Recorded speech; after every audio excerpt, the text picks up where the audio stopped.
might think, well, what happens when you feel one way and you say something else? I mean, you're all perfectly familiar with that experience. In fact, my experience with people has been that, and this is another issue of instrumental use of language. You say, well, what are you using your language for? Well, to get what you want. Well, that can be consciously manipulative, and maybe we'll say, well, that's what the psychopath is like, except the psychopath is not only consciously manipulative, he's also unconsciously manipulative, because he's been practicing it for like 3 decades. So all the little machines in his head are deceptive too, and they run on automatic, so he'll just lie just to see if he can pull one over on you, because that demonstrates that not only is he smarter than you, but that you deserve to be victimized because you're such an idiot. But people use instrumental language like that not only consciously to get what they want, but it's something that we definitely think of as characteristic, for example, of teenagers, right? I mean, there isn't a teen movie that's been made in the last 50 years, I don't think, that doesn't deal with the negative consequences of using instrumental language, right? Basically, the teen is put in some position where they're being pulled by maybe various social forces, different friendship groups, or there's a contradictory relationship between what their friends want and their parents want, or what their friends want and their school wants, or what they want and their friends want, or what the school wants. So all of these things are pulling and pushing in different directions, and the directions are essentially, in some sense, the directions are moral, because they're all about what to do. And the plot of the movie is how the teenager, it's usually a Rogerian plot, it's usually about how the teenager comes to fuller self-realization, right? And that they're able to stave off the temptations that are posed sometimes by the authorities, so they don't become too obedient, and sometimes by their peers, so that they don't become only a reflection of peer pressure. Question? I was just going to say, when peer pressure be a good example of something that would cause the use of instruments. Absolutely. Peer pressure is absolutely that. And so, if you're using language to fit in, well, that's also instrumental use of language, and for Rogers, that would be one of the sources of pathology. Now, it's very much worth taking this seriously. So, here's an example that I've thought about a lot. What do you do if you're at work and someone tells you to do something that you don't want to do? And I don't mean that, assume you're disciplined, assume that you're not just lazy and worthless and that's why you don't want to do it. And you want to ask yourself that first, right? Because maybe you're just being lazy and worthless and you should pull yourself together and do the thing, So, but failing that, let's say that you're being asked to do something that you're having a very difficult time to get motivated to do. So that'd be one clue. And that it's also making you uneasy. So you're waking up in the middle of the night and you're being anxious and it's running through your mind. And what should you do? Well, it's your job. Someone who's in the hierarchy above you is telling you to do it. Maybe you should just do it.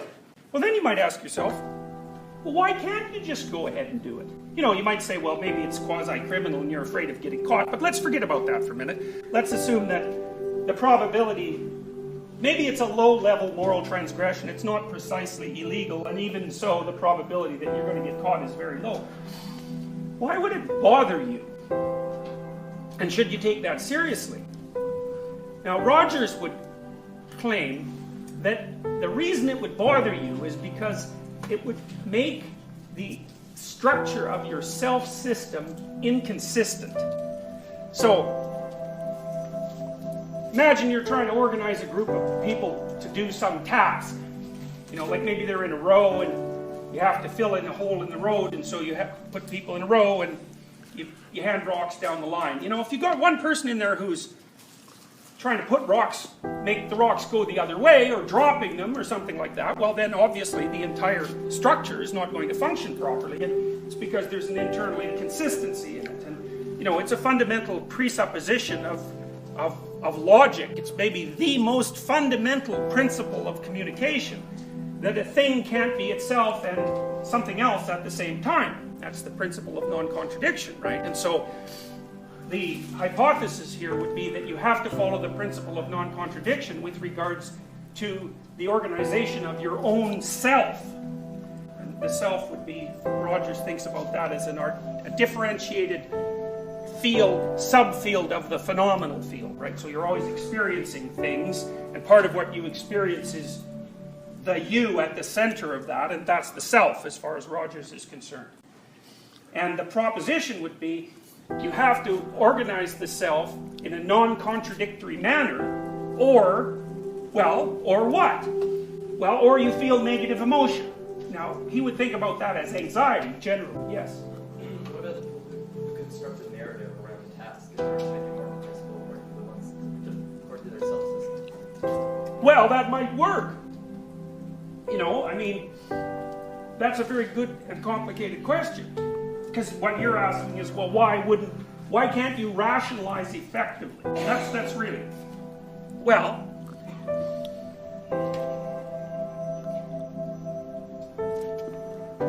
that's a postmodern theory, I would say, in some sense, because the postmodernists like to claim that there's nothing outside the text, right, and that things in some sense are infinitely malleable, and that the malleability comes as a consequence of the different narratives that you might weave. But Rogers would point out that, well, the first thing he'd point out is that's stupid, which it is. I mean, there's all sorts of things that are characteristic of your experience that have a non-text-like phenomenology.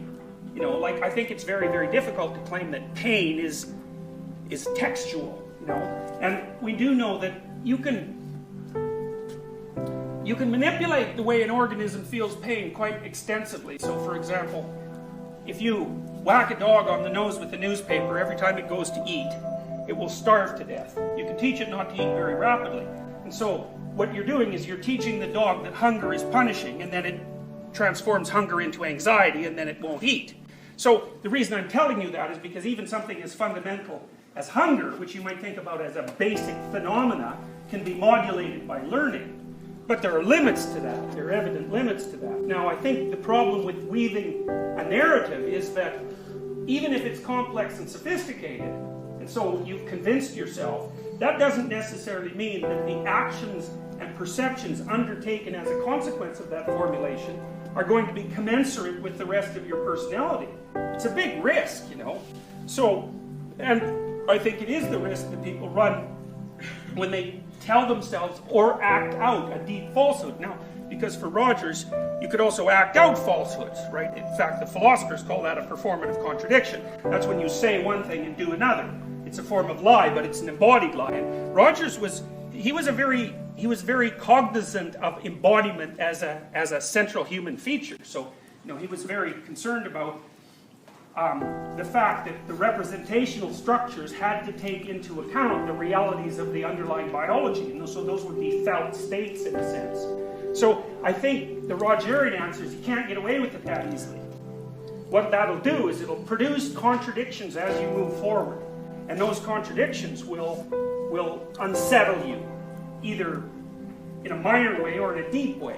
Now, as far as I can tell, Rogers never really formalized a theory about why something is deep and why something was shallow in terms of its misrepresentation. But we've already talked about that. If you think about the hierarchical structure that I've showed you many times, the idea there is that the higher level the abstraction that you mess around with, the more of your personality you pathologize. And I've been thinking this week too that hierarchy, you know, the one I've showed you many times, I believe I have anyways, little eggs in rows. I think that's the structure of the unconscious, actually. So, and you mess about with that at your peril because you're programming your own perceptions and your actions. And so the Rogerian presupposition, and this is why I'm talking about the presuppositions that underlie his thinking, because the Rogerian approach is based on a deep presupposition, which is that honest integration matters. Now you could say, well, perhaps not. It's like, well, that's been the question that people have been debating since the beginning of time. But my experience as a therapist, just so you know, I've never seen anyone get away with anything.